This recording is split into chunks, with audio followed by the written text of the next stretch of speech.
nice presentation you gave. It was smooth, and we went along without a lot of ads on its own.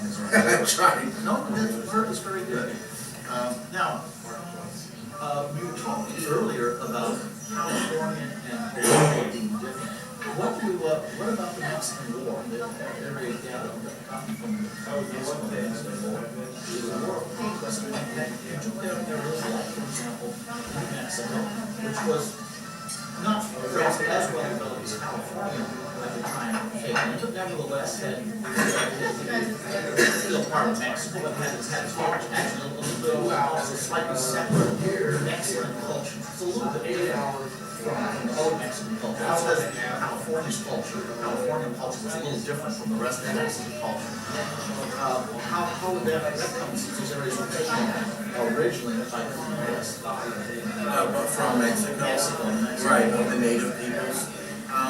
Excellent question. And that's perfect. First, what I'm recommending is that we go back to the very beginning and start righting the wrongs in order that they happen in reverse historical patterns. So, we try to fix the situation for native people.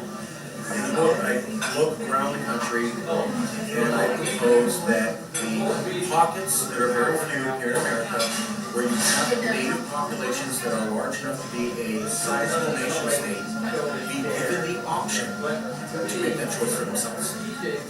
America would not offer it to smaller native tribes because they're under 5,000 people and it just won't work. But for tribes who are looking at a couple 100,000 to close to 1 million, they might be feasible, and it is at least up to them to choose. So we're offering that.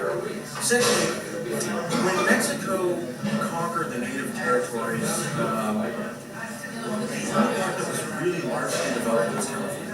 And that was because California was the major port destination for the Spanish Empire for 500 years before it became part of Mexico. So it was heavily developed. New Mexico did have New Mexicans in it, and when America took that from Mexico and made special legal arrangements for those people, New Mexico is the only state where by law you're required to have Spanish in all court proceedings. That was allowed from America recognizing the Spanish population. But other than very few people there, New Mexico was never really developed. And there's a couple farm rural areas, so they never had the development that California did, which gets us to the question of terra nullius. California and Hawaii were fully developed lands, recognized governments that America had relations with, and that America invaded. That's not the way 48 other states are. So first we would fix the native situation, and then we would fix the way America joined the states. And this would hopefully allow nothing but as much possible righting of wrongs as possible. And all of these options we've never looked at. So one of the assumptions behind this is that you need a physical place to be, where the whole trend seems to be towards virtual organizations. People are communicating and collaborating without any need to be in one physical place. So what's your reaction? Why can't we have a virtual organization for bringing groups together? By the way, is it government groups that you're talking about? Switzerland has official government negotiations, and then they have a bunch of nonprofits, and then they have a bunch of people just doing it on the side. They have an entire people doing this, and the people in the government kind of mesh like this towards them. So it's not just one body. It would be literally the California people working with or on top of it with their government units. Yes. And now the question about are we in the technological age? People can email anyone around the world, or phone, or video conference. Do we not need a physical location for people to meet? Is that? Or why does it have to be one place? Why can't it rotate around the world?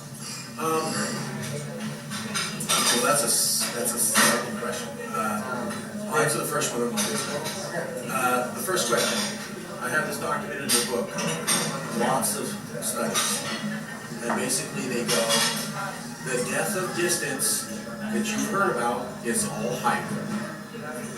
We are not more globally, internationally connected through email and internet and phones.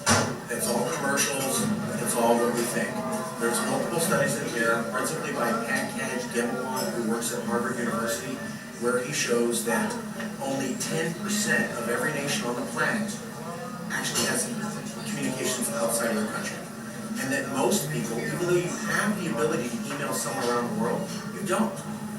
Most people you email, on average, are people you see physically.